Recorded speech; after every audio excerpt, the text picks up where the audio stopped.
कहते हैं तुमने उस दरगाह का मैल नहीं देखा और धर्मराज के तिल तिल का लेखा। कौन बिराने बाहर न ढोए फिर। जैसे कल आपको कथा सुनाई थी, एक साधु संत बन रहा था, नकली भगत ने उसको प्रार्थना किया भक्ति कर लो हमें सेवा मिल जाएगी संत की।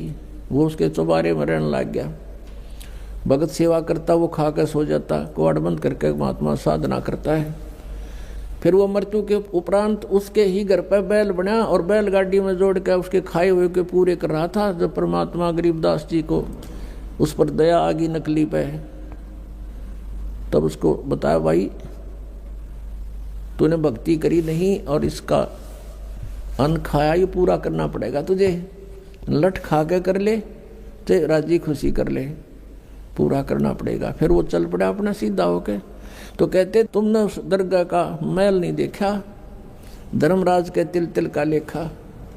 तो आप किसी से दहेज लेते हो, वो आपका ऊपर भार बन गया और उसका फिर पूरा आपने देना पड़ेगा। किसी का बैल बनोगे, किसी की भैंस बनोगे, किसी का खच्चर बनोगे, वो पूरा करना पड़ेगा। फिर क्यों सिर में दर्द करे।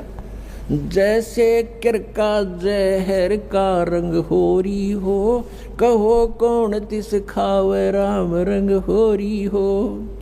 जैसे विष का कोई कण पड़ा हो किता है और आपको पता है यू कण है और विष का है, हाथ भी ना लाओ, एक किसी और वस्तु से पकड़ के किरा कित फेंक काओगे।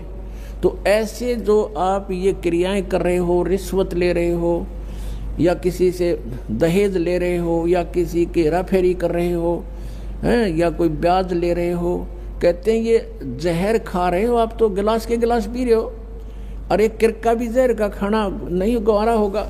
तो कहने का भाव ये है कि हम अज्ञानता के वश ये नालायकी कर रहे हैं और जब पता लग जाएगा इतनी भयंकर मार पड़ेगी इसकी।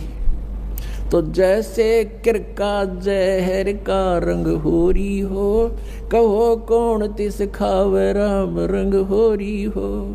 कहते कौन खाओ फिर जहर ने।